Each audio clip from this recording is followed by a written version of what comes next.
Good morning, and it's great to be home and good to see each one of you this morning as we go into our Sabbath school lesson. Is there a sun up there by chance? Anybody know? Above the clouds, above the rain? I don't think it's been sunny all this week, but we know it's up there. All right, today we're going to begin our lesson on the everlasting covenant, lesson 3 of the present truth in Deuteronomy. Let's bow our heads in prayer. With gratitude, Lord, we study your word. We love you and we love to study the Bible. And may we have a greater understanding of your ways with men and women. And through history we can see your character and know that you're the same for today, and you'll relate to us the same way, and we thank you for that. In Jesus' name, amen. When I considered the lesson this week, the everlasting covenant, it was my feeling we just spent a whole quarter, 3 months, talking about God's relationship to his people that he chose to deliver from Egypt, and that I'm going to cover that, but at the same time do just a little variation because we already spent 3 months on covenants. And as a summary from that time, let me just review some of the things of the covenant, on the everlasting covenant, or agreement, but it's more than agreement, more than a contract, that God had with his people at that time. So, help me out. The setting of the covenant that was at Sinai, I gave you the answer. So what was the setting of the covenant? It was at Sinai, where God made a covenant with his people. The God of the covenant is the creator. He's deliverer, provider, protector. He is their creator. So the God of the covenant. The initiator of the covenant as well was God. The people of Israel, they were the recipients, and they entered into an agreement, but they were not part of the negotiations. God was the one who took the initiative, and he set the boundaries and the content for the covenant. What is the law of the covenant? The law of the covenant is the 10 Commandments. That's right. The judgment rules of the covenant, we found that they are the application of the law, and that follows in chapters 21 to 24 of Exodus. The book of the covenant, that's the 10 Commandments plus the judgments. The ratification of the covenant was the sprinkling of blood on the altar and the people, and the presence of God in the covenant. Let them make a sanctuary that I may dwell amongst them. And what is the sign of the covenant that we studied on the covenant? The sign of the covenant is the Sabbath. The Sabbath, we found that to be the sign. Okay. So that's when we did the study of the covenants, we covered those things. The setting of the covenant was Sinai. The God of the covenant is their creator. The people of the covenant was Israel. The law of the covenant was 10 Commandments. The judgment rules of the covenant was the application. Following the giving of the 10 Commandments from Sinai, the book of the covenant is the 10 Commandments plus judgments. Ratification was by blood. The presence of the covenant was God with his people, and the sign of the covenant. Wow, that's a mouthful, but that's what we were supposed to learn last time. And today we're going to cover the everlasting covenant. And really it goes back to, it's part of a timeline.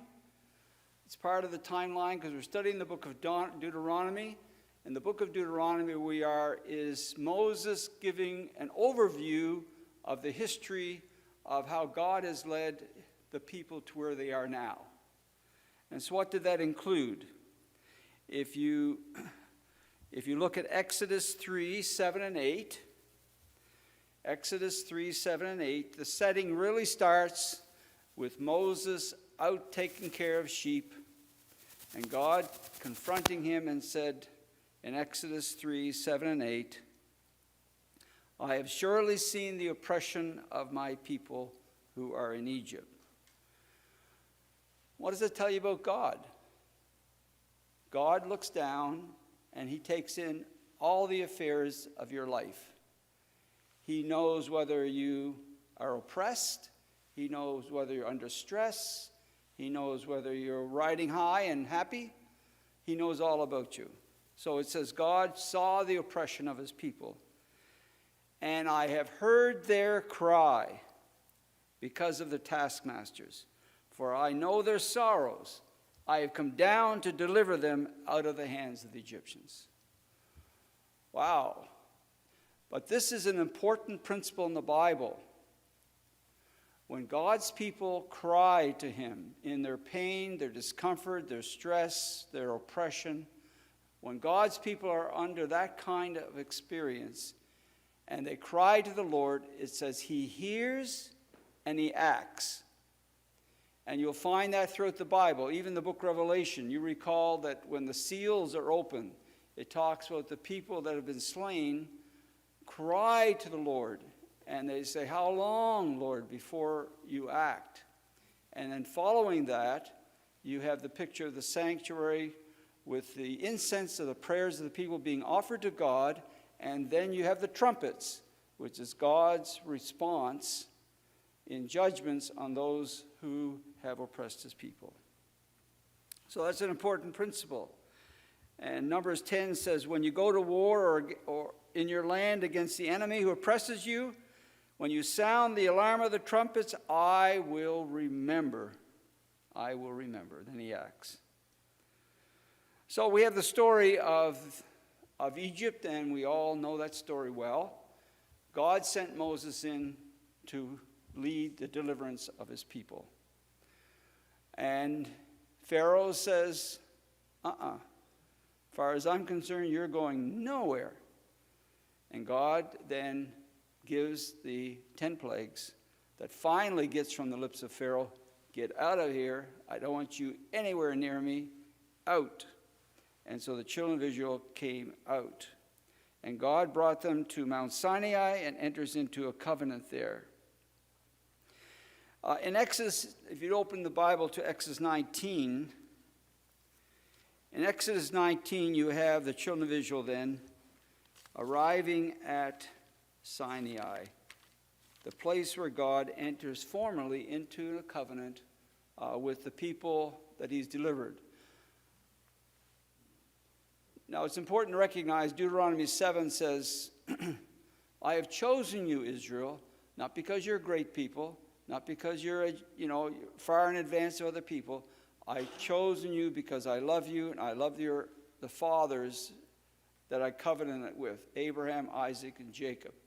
So not because you're better. In fact, the children of Israel destroyed a culture that was about 200 years advanced of their own, it's estimated.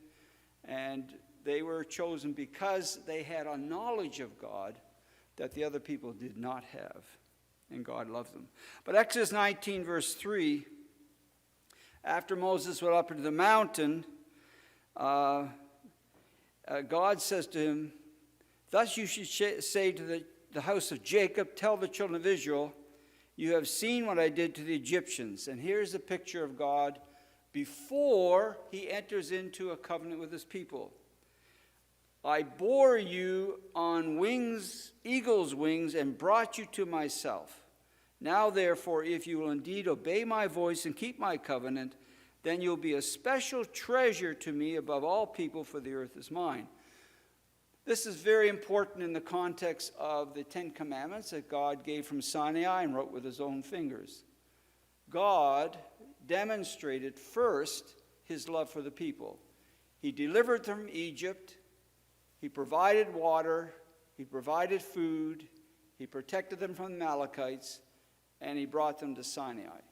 He demonstrated his love for them and then asks them to enter into a covenant. That's important, that we don't take the 10 Commandments out of context. Now, Exodus chapter 12, verse 40 and 42. God brought Israel out of Egypt, and it's interesting it says this in Exodus 12, 40 to 42. 430 years on that very day, It says in Exodus 12:40-42, now the sojourn of the children of Israel who lived in Egypt was 430 years. And it came to pass at the end of the 430 years, on that very same day, it came to pass that all the armies of Israel went out of Egypt. So the question I have is, that sounds like it's a fulfillment of a prophecy, that God brought them out on the very day that he said that he would. Can you think of any time mentioned in the past before this that would relate to when God would bring his people out of Egypt? Or out of bondage of any kind? Can you think of any time in the past before that that could relate to the 430 years? That's a prophecy on that very day.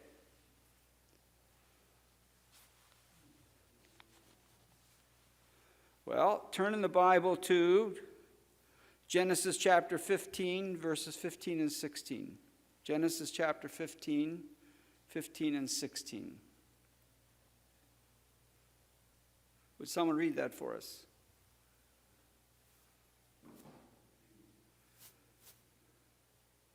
Genesis 15, 15 and 16.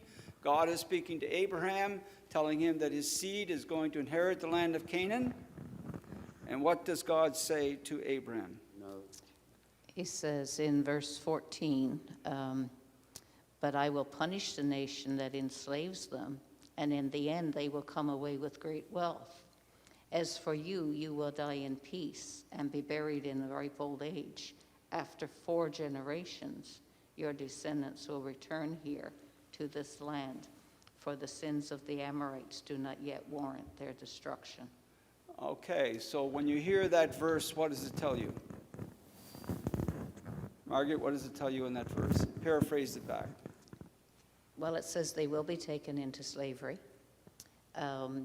And it will be, well, in the verse that I didn't read before that, it says, you can be sure that your descendants will be strangers in a foreign land where they will be oppressed as slaves for 400 years. So it gives us even a larger picture. Not only were they in a foreign land, but they were there under very trying circumstances. And God was still going to deliver them. He was still going to keep the promise that he had made to Abraham, but Abraham wouldn't see it fulfilled in his day, because it would be generations hence that they would come back and possess the land that was promised to Abraham and his seed. Yes. So it's a promise to Abraham. He said you're going to inherit this land, and you're going to come back here in the 4th generation. And because the iniquity of the Amorites is not yet full. So God is working with the Amorites. They are a heathen nation. They sacrificed idols. Some of them burned their children. But God says, I'm giving them even more time to come to repentance. So if he says they're not going to come back to the 4th generation, that seems to hint then that that's probably the statement that foretells or is a prophecy. So, and you have the verse in Exodus where it says that they went out of Egypt on the very day, 430 years after. It would, from the biblical information, it would take you back to this story. Does that sound reasonable? That it would go back to this time. Now, I say that because if it was approximately 400 years, 430 years from the time that God told Abraham that this was going to happen, were they in slavery for that whole time? What happened between the time that God told that to Abraham and the time that Moses took the children of Israel out of slavery to Sinai? Abraham had Isaac and Jacob and Joseph, and then there was a good experience of Joseph and the whole generation of Joseph before they went in slavery. So that 430 years includes Isaac, Jacob, Joseph, the positive experience of Joseph, the next generation. So it would encourage you to think that they weren't in total slavery all that time. a significant portion of that time, but not all that time. Just to put that out for your thought. So the fourth generation, and it is interesting, let's see. That meant then, when the children of Israel came out and they went into the promised land, that the cup of iniquity for what group of people must be full? The Amorites. And I have a text coming up that mentions that. All right, let's come down. If you come down back to Exodus chapter 19, verse 1 and 2, we want to have a little feel of the time. When the children of Israel came out of Egypt, God says, this is your first month. Start your calendar as of this month. And it corresponds to our March, April. And on the 14th day of that month, they were to slay a lamb. They were to celebrate the Passover that evening. And the next morning, which would be what day? The 15th day of the month, they went out with a strong hand from Egypt. So when you look at Exodus 19, verse 1 and 2, it says in the third month after the children of Israel had gone out of the land of Egypt, on the same day. So if it's the third month, the same day, it'd be the third month on the 15th day, they came to the wilderness of Sinai. So third month, 15th day, they arrive in Sinai. And it tells about that. After that, so it's 3 months after they came out of Egypt, in Exodus chapter 19, 4-8, God introduces his covenant with Israel, and the people respond. So God says, I chose Abraham, Isaac, and Jacob, and Joseph, and I've chosen you as a people. You've become as the stars of heaven. I am giving my knowledge, the knowledge of myself to you, so you can be a blessing to all the people in the world. I'm not choosing you because you're smarter, more intelligent, or you got better houses or ability. No, I'm choosing you because I'm giving my knowledge to you to be a blessing. And that's significant even for us today. God gives us knowledge of himself so we can be a blessing to other people, that we can encourage our neighbors, that we can help them in choices of lifestyle and choices of how we believe that would be in harmony with the Bible. So he brings them to himself, and he says in chapter 19, verse 4-8, you've seen what I've done to the Egyptians. I bore you as eagle's wings to myself. Now, therefore, if you will obey my voice and keep my covenant. God initiates the covenant. And covenant is more than a contract, because in a contract you can keep it or break it and there'd be penalties. It's more than that. It's God initiated, and the people could either agree or disagree. They had no part in negotiation. And coming to verse 6, he says, you will be to me a special kingdom of priests and a holy nation. These are the words which the Lord spoke to the children of Israel. So it's definitely a spiritual benefit that comes. And in Exodus 19, if you can think of that experience on Sinai when God enters into covenant, Exodus 19 is where they arrive, and he wants to enter into a special relationship of priests and kingdom of special people. Then he gives the 10 Commandments. And then following the 10 Commandments, in chapter 21-24, he gives judgments. And these are practical applications of the 10 Commandments. And he reveals his covenant, which includes the 10 Commandments and the applications. And it's interesting, if you look at verse 3-8 of Exodus 24, what that is called. What does God call what he has said so far? Exodus 24, 3-8. So if someone would read verse 3 and 4, and then we'll jump down to verse 7. 3 and 4, and jump to verse 7. Someone have that?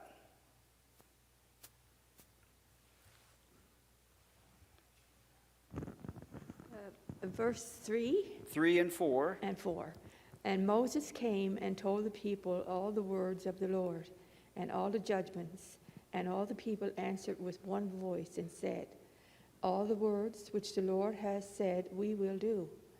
And Moses wrote all the words of the Lord, and rose up early in the morning, and built an altar under the hill, and 12 pillars, according to the 12 tribes of Israel.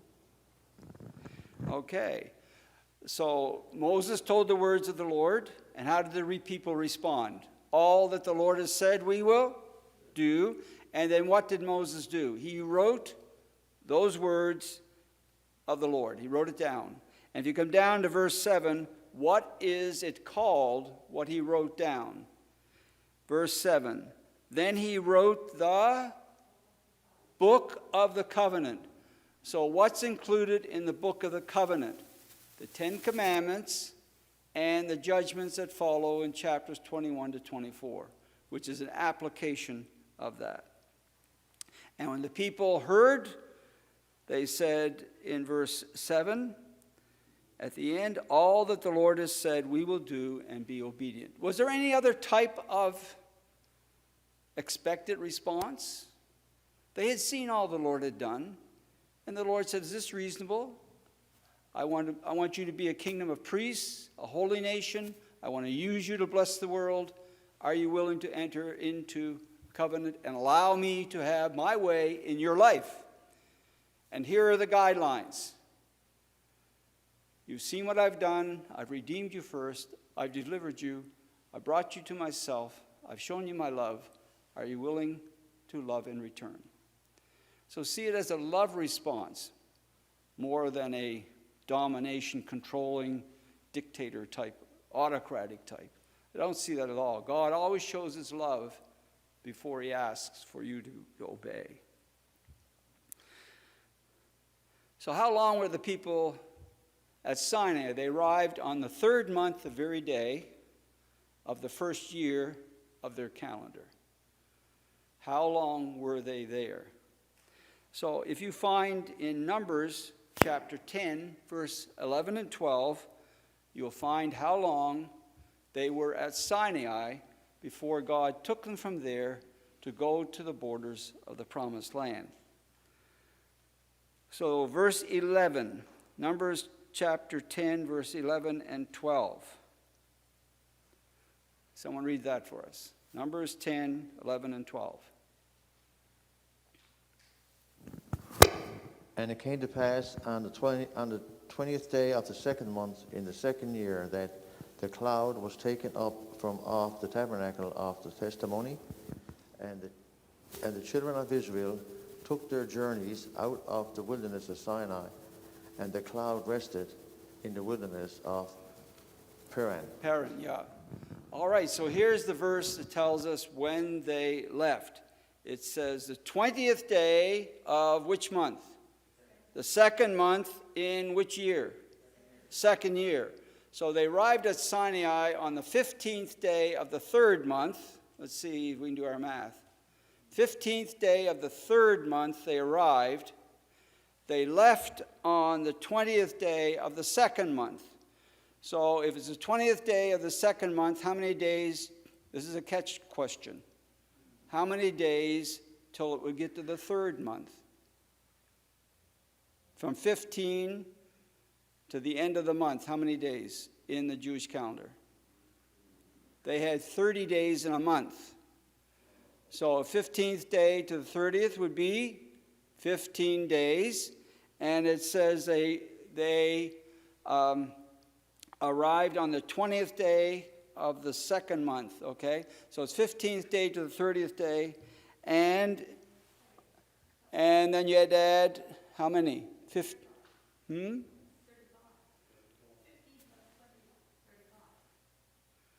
Well, you take, but it's not quite 2 years. They arrived at Sinai on the 15th day of the 3rd month, and they left on the 2nd month of the next year. So you have to get to the 15th day of the 3rd month again. So 15 plus 15 plus 15. Wait a minute. They said they arrived the 20th day. Get it straight. If they arrive the 20th day, it's 10 days to the end of the month, and then 15 days to make it exactly 2 years. So 10 plus 15 is 25 days short of 1 year. Is that right? Did I get my math right, Thomas? I don't get that. The Jewish calendar is 30 days in a month. So if it's 20th, it's 10 to 30, and then it's to 15. So they have 25 days, just under 1 year they were there. Now this is significant because God at Sinai, what is he doing? He enters into a covenant. He gives them and establishes them in spiritual programs and guidelines and rituals and feasts. He sets up civil laws, and he sets up health laws for his people to live by. So for approximately a year, the children there are becoming a nation, and God is instructing them. So if you think of Exodus starting in chapter 3, where God says, I'm going to deliver them because I've heard of their cry, he brings them through the experience of coming out of Egypt, cross the Red Sea. By the 19th chapter, he has them at Sinai, and then he gives the 10 Commandments, which is the law of the covenant. Then he gives the judgments, which are the expression of the 10 Commandments in practical terms. And then in chapter 25, he says, let them build a sanctuary that I can be amongst them. So he's establishing the spiritual guidelines and presence for himself amongst the nation.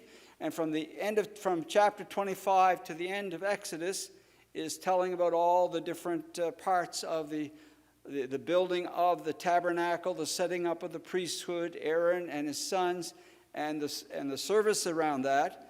And the book of Leviticus talks largely about the health laws and other laws. So you have the spiritual laws, you have the health laws, the civil laws, until you come to Numbers chapter 10. And in the beginning of Numbers, it's interesting because in Numbers they are to take a census of the people. They take a census of all the men of war, 20 years and older, and they take a census of all the Levites from a few months old that could be numbered to become servants in the sanctuary. And then at a particular time in chapter 10, he says, okay, you've been around this mountain long enough. Now is the time for you to go. So in Deuteronomy chapter 1, if we go to Deuteronomy now, when God told them in Numbers chapter 10 that it's time to go, and we just looked at that. It was the 20th day of the second month, and it says the children of Israel set out from there, and they had 25 days under a year that they were there. So Deuteronomy chapter 1, when they left Sinai, the cloud left and led them. How long would it take for them to go from Sinai to the borders of their new land in Canaan, their new land? Deuteronomy chapter 1, verse 2. Someone read that for us. How long would it take for them to go? Now, when we think of the children of Israel in the wilderness, how long do we generally think they're out there? 40 years, right? Was it going to take it 40 years? But how long would it take them to get to the promised land if they would obey God? It says normally it takes only 11 days. 11 days. 11 days. And they end up being 40 years. Now, when they came to Kadesh Barnea, which was the location before they go into Canaan, and God says, now the cup of iniquity of these people is full, and if anyone opens their gates to you, you can let them live. If they resist you, you are to annihilate them, because they have crossed the line, just like at the time of the flood, and they are to be annihilated. Unfortunately, I died for them. I love them too. But a point has come. They've set it in their minds, their decisions, the directions for their lives, and therefore they will be terminated. But the people had a suggestion when they got at Kadesh Barnea. What was the great suggestion of the people when Moses says, okay, we're ready to go up? But the people suggested something. What did they suggest? Send the spies in. Let's someone go in there and tell us what the land is all about. Yes. Did Moses feel that was a good idea? Yes, he thought that was a good idea. How many spies did they send? One spy from each tribe, right. Did they come back basically with a good report? They said the land was a good land, and here are the grapes to show you the good lands, but if they had stopped there, it had been all right. What was their problem? What did they see that they felt was going to be an obstacle for them? Giants. What's wrong with a giant? He's just a big guy, and if he has a sword, he could do a lot of damage, right? And they're high, fortified places. And they said, we don't have a chance. But there were a couple that disagreed. Who were the two that disagreed? Caleb and Joshua. And why? On what basis could they disagree? Because they had better armaments? Because they had more experience in war? On what basis could they say, we disagree, we can take the land? They had more faith in God. Yeah. It's so easy for you and for me to look at the obstacles that come into our lives and say, hey, we haven't got a chance. There's no way out. We only see two options. God says, wait a minute. I see 1,000 options. And it's so important for us when we get into a challenge, and they all come our way from time to time, to say, hey, I trust God. God led my life up till now. If he has a purpose for me being here or doing that or being involved with that, then he's going to provide the way. I trust God, and I'm willing to do whatever he wants me to do. We trust God, even when it appears impossible. We trust God. That has been always so important in history, and it'll be also important, so important in going forward. And we're only one step away from it, right? What you don't know, over the last 2 weeks, I've met twice with the government leaders over this COVID passport. The government first said that every faith organization has to have the passport. You cannot meet in your churches unless you have the passport. That's what they told us just before October 8.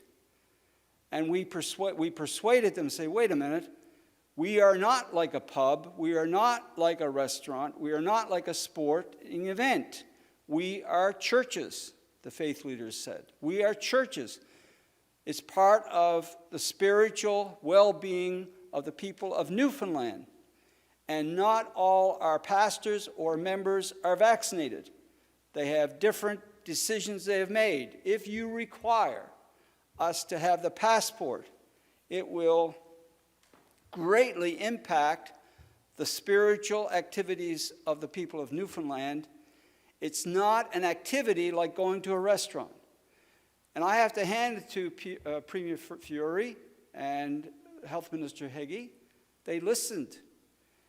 However, they turned the screws at the same time. They said, okay, you can choose to have the passport, and I have it on my iPhone. You can choose to have the passport in which you check every individual who comes to worship, or you can continue with what you're doing, but we're going to do 2 more requirements. Number 1, you can't sing. And number 2, the preacher has to wear a mask. But that was that close to our churches not being able to function unless we had the passport.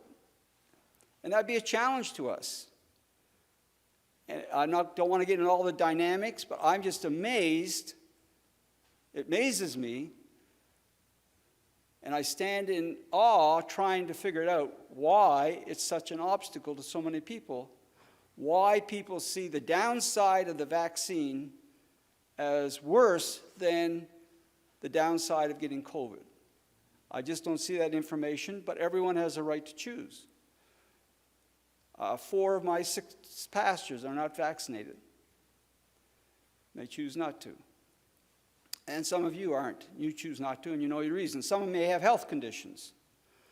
But I can tell you the direction of Canada and Newfoundland, if this gets worse, is tighten the screws. And will that be a potential challenge for us as a church? Yes. And a time may come they say, you don't, unless you get the passports and everybody is totally vaccinated, you don't go to church. Then we have to look at all our options, what we can do. Do we go back to the full Zoom program? How do we respond to that? I think it's a little drop of what potential's coming down the line. We don't know all of them, but we trust God. And I just encourage everyone to make sure you're studying and know the facts clearly before you make your decision whether or not you get the vaccine. Oh, okay, that's a little sideline. All right. They decided, 10 of the 12, that we can't take the land. Did the people accept the majority or the minority report on the land? They accepted majority, and you read Numbers chapter 14 following, it tells you the story. And they went so far as to stone Caleb and Joshua. And God says, that's enough. So God is taking in everything we do. That's enough. And you said that, why didn't, our children are going to die in this wilderness? You're going to die in this wilderness. Your children are going to go in eventually. And you'll be in the wilderness 40 years totally. And it's 38 now more that's added on.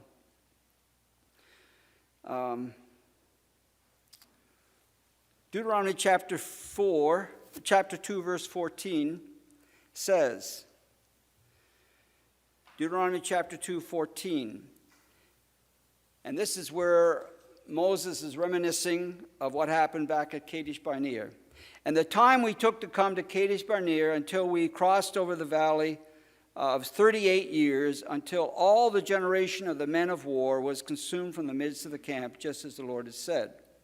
So the Lord said, all the men of war, 20 years and old, were going to die in the wilderness. So my question is, of the people that came out of Egypt, how many of them went into the promised land? 2?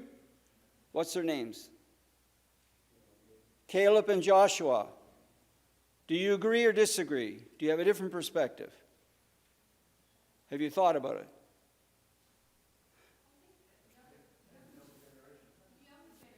And all the children. Okay. So the Bible says all the men of war from 20 years of age and up would not go in. So does that exclude some people? It excludes the children. Does it exclude any adults? Caleb and Joshua. Does it include Moses? No. Does it include Aaron? Does it include Aaron's successor, Eleazar? Yeah. Eleazar took Aaron's place, and Eleazar went in. The whole tribe of Levi, because was the tribe of Levi amongst the men of war 20 years old and up? No, they were not.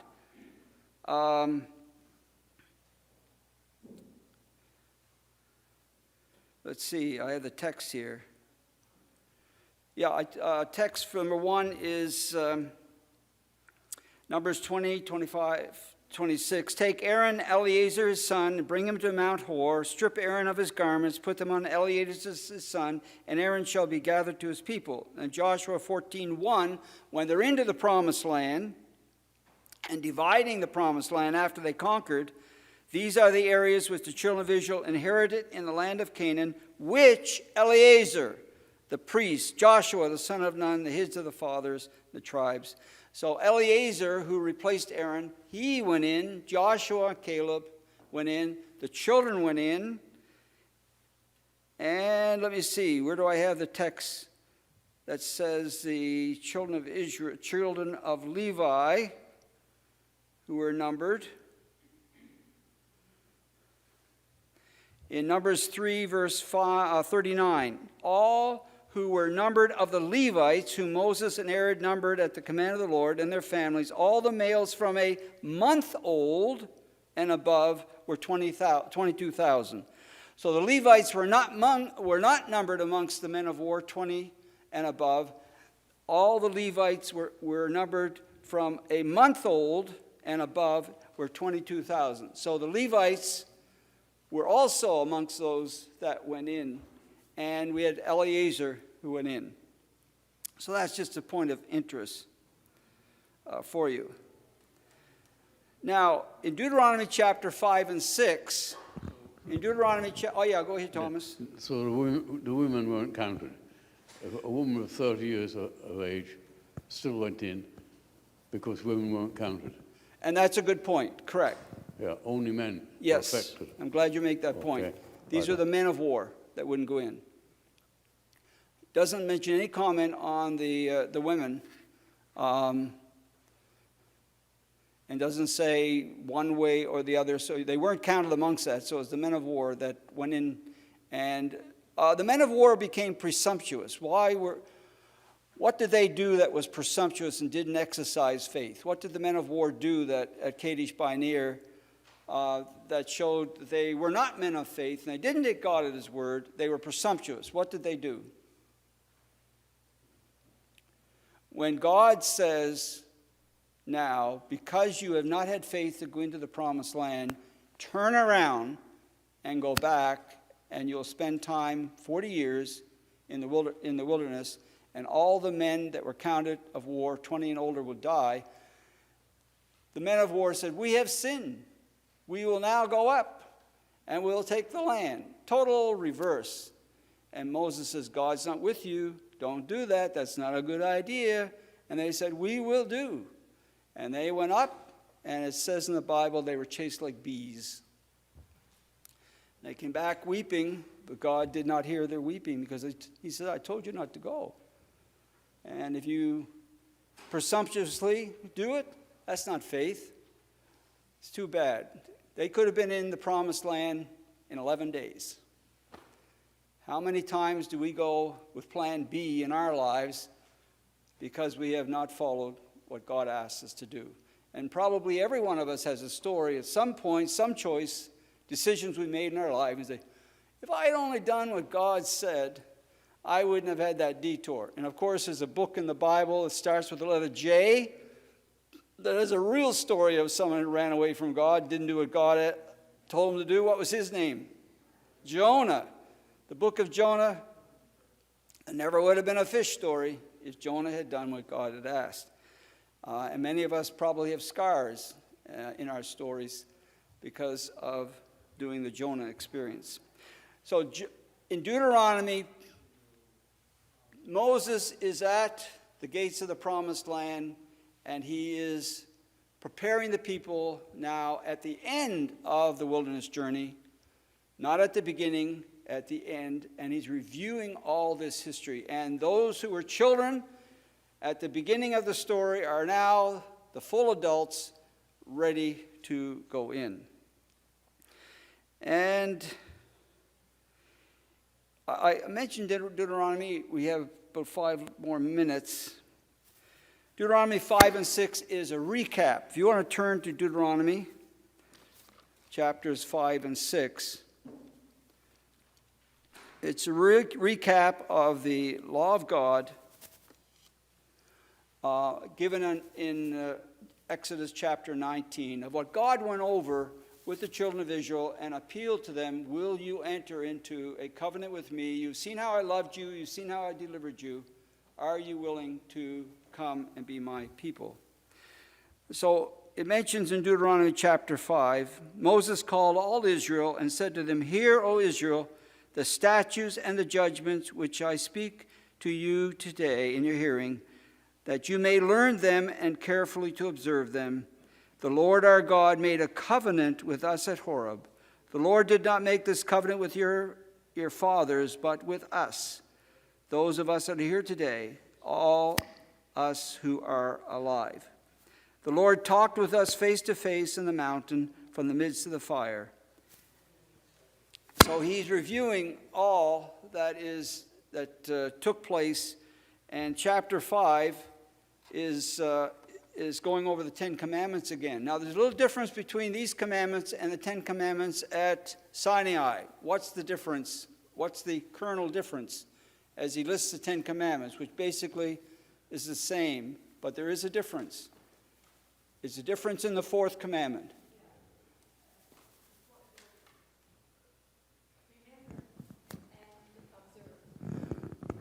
Okay, in the fourth commandment, in the fourth commandment in Exodus chapter 20, it says remember. Yep. And in chapter 5, it's observe.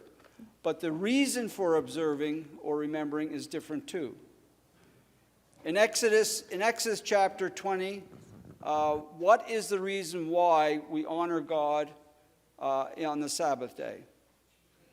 Because he's our creator. And what is the reason why God is honored in Deuteronomy chapter 5? Because he's a deliverer.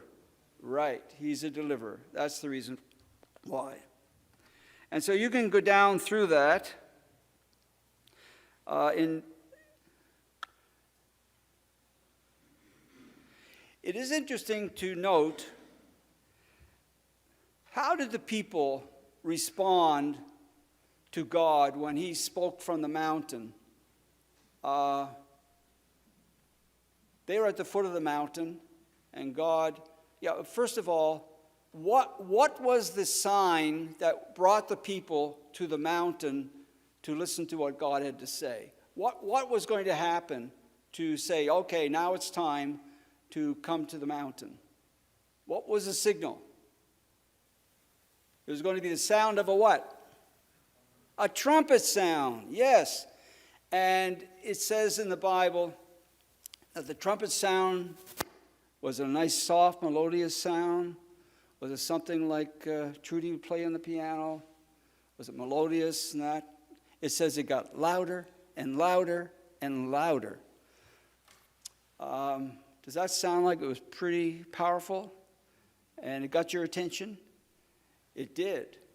And if you read in Deuteronomy chapter 5, beginning in verse 23, so it was when you heard the voice in the midst of the darkness, while the mountain was burning with fire, that you came near to me, all the heads of your tribes and children, and you said, surely the Lord our God has shown us his glory and his greatness, and we've heard his voice in the midst of the fire.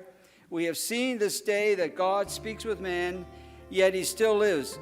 Now, therefore, why should we die? Why should we die? It's a fearful moment. We're shaken to our roots. Our knees are knocking. Did God get their attention? He did. And the reason was, it's just like my dad used to do. He would take his belt, put it together, and snap it. Did that get my attention? It got my attention because I knew that if I continued to do what I was doing, that there would be a consequence. I need to have a wholesome fear of what God, my dad, can do if I am rebellious and if I go out of line. That principle is there. And I know that usually we say fear always means appreciation and acknowledging him as the great God. There is a component of realization that I'm not to step out of line. If I choose to step out of line, God is very merciful, very tender, very caring, but he means what he says. He does mean what he says. And then verse 28, then the Lord heard the voice of your words when you spoke to me, and the Lord said to me, I have heard the voice of the words of this people, which they have spoken to you. They are right in that they have spoken. Oh, that they had such a heart in them that they would fear me and always keep my commandments, that it might be well with them and with their children forever. If I believe that no good thing God will keep from me, if I believe that God is my creator, lover, and that he will guide me in principles, and he has principles there for me to live by that will be for my best good, can I trust him? Or do I take it out of his hands? God says, trust me. I've demonstrated my love for you. I've shown I care for you. Trust me. I will bear you in life through the decisions and experiences you have. Trust me. I'm here for your best interests. And so God took the children in to be a blessing to the world. And today, that nation, that geographical area, has come to the New Testament through the cross to the New Testament church. And the New Testament church, of which we're part of, that's part of Jew and Gentile, and we're basically the Gentile congregation.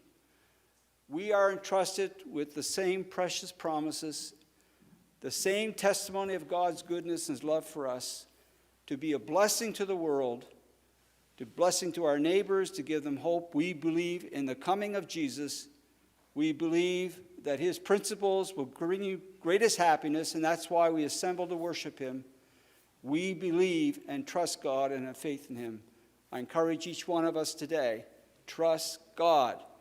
He knows where he's taking things. He has told us that we would be in such times that are going to get even more complicated. Ultimately, he's going to return. May each of us be encouraged and in hope of his soon return. It's my prayer.